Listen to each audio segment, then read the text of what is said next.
fait du soufre de l'enfer.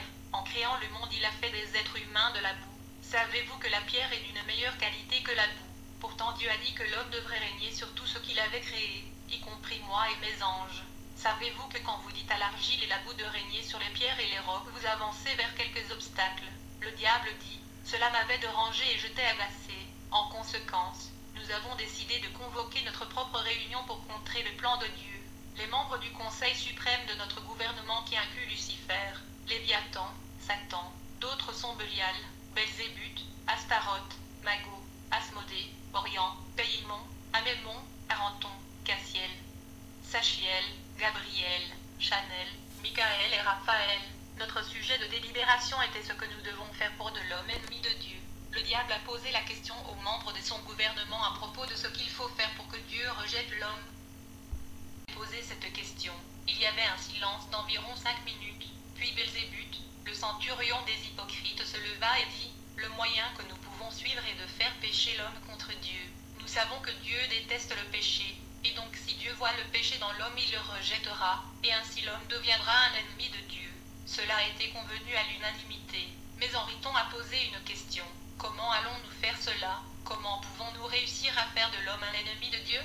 Lucifer répondit, je vais utiliser la peau de Léviathan. C'est la peau du serpent, parce que le serpent est un ami de l'être humain. Donc si j'utilise la peau du serpent, ils ne me reconnaîtront pas. En faisant cela, je leur donnerai le fruit du poison spirituel qui est le fruit de l'arbre de la connaissance du bien et du mal, que Dieu leur a ordonné de ne pas manger. Je leur ferai manger. Ainsi l'homme deviendra aussi un rebelle comme nous. Ils deviendront des pécheurs. Alors Dieu va aviver sa colère contre eux. Les mauvais esprits étaient très heureux lorsqu'ils entendirent le plan pour la destruction de l'homme.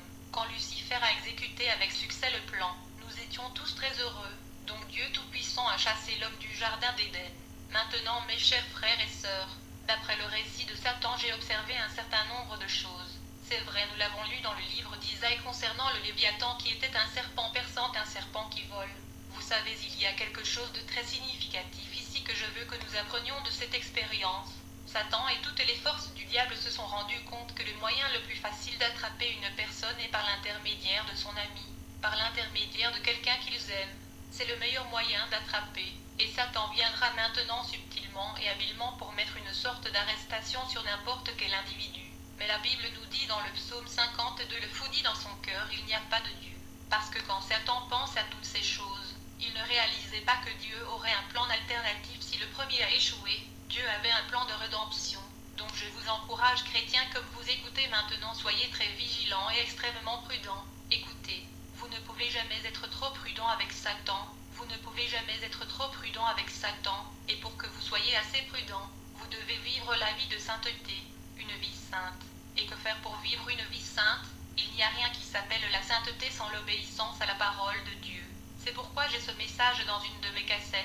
L'obéissance est l'essence de la sainteté. Je répète, l'obéissance est l'essence de la sainteté. Donc si vous voulez être saint, vous devez obéir à Dieu.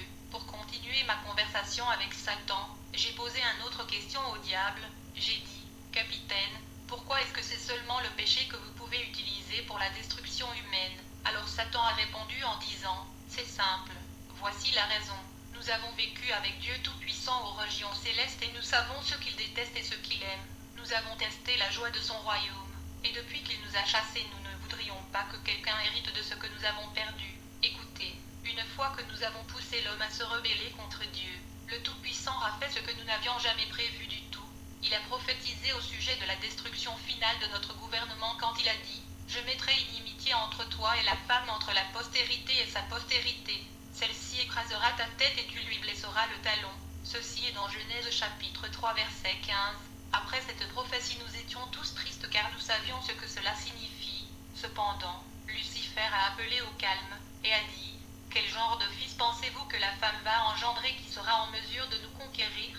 N'ayez pas peur, ne tremblez pas, si un fils de l'homme doit aller contre nous, une fois qu'il est mort, tout sera fini. Donc aucun de vous ne devrait avoir peur du tout. Mais nous ne savions pas que l'enfant de la femme serait mystérieux. Alors j'ai posé une autre question à Satan. Combien de fils Dieu a-t-il promis à l'homme? Et quel était le signe que tu espérais voir pour savoir que ton royaume serait détruit? Alors Satan répondit, la semence de la femme que Dieu a promis est celui qui affrontera notre gouvernement et le détruira selon la prédiction de Dieu. Ensuite j'ai lancé une autre question à Satan. Quel genre de guerre avez-vous fait contre la semence de la femme? Vous êtes-vous battu avec des fusils ou avec des balles ou avec quoi? Satan a répondu. La guerre n'était pas celle des pistolets, des bombes ou des couteaux, mais c'était une guerre de sang. Dieu voulait que le sang du juste purifie les pécheurs. Vous savez, frères, je veux que nous comprenions un peu ici quand Dieu vous appelle. Dieu vous appelle à venir à lui exactement comme vous êtes, rien de plus, rien de moins, comme vous êtes. Et lorsque vous venez à Dieu comme vous êtes, Dieu veut que vous lui donniez tout ce que vous êtes et tout ce que vous avez. Mais Satan dit non, je ne vous demande même pas de me donner tout, juste une fraction de votre vie. Quand vous me donnez cette fraction de votre vie, que ce soit votre bouche pour médire et pour détruire le caractère des gens et vos proches, ou quand vous donniez même à Satan vos yeux pour la lubricité, et quand vous donnez vos oreilles pour écouter des contes, parce que vous avez des oreilles qui vous démangent, et vous vous appelez croyant. Vous savez, quand vous donnez cette petite partie de votre vie à Satan, une chose est sûre, dès que vous lui donnez un peu, Dieu va rejeter le reste de ce que vous pensez être bon, parce que vous n'êtes pas encore complet. N'oublie pas la soumission parfaite, délice parfait. Hébreux verset 20 verset 22 peut être en mesure de vous enseigner une petite leçon. Par conséquent, si Dieu était capable de trouver un homme qui vivrait une vie sainte et mourrait sans tâche, si quelqu'un pouvait alors croire en lui, il serait pardonné. Et Satan a continué à dire une telle personne sera libérée de notre pouvoir, et après avoir sauvé toute l'humanité avec son sang, notre gouvernement s'effondrera. Puis j'ai lancé une autre question. Je lui demanda, quel est le nom de ce fils particulier que Dieu a dit va briser la tête de ton gouvernement? Et comment le fils est-il venu dans ce monde? Qui t'a fait savoir qu'il est le fils promis?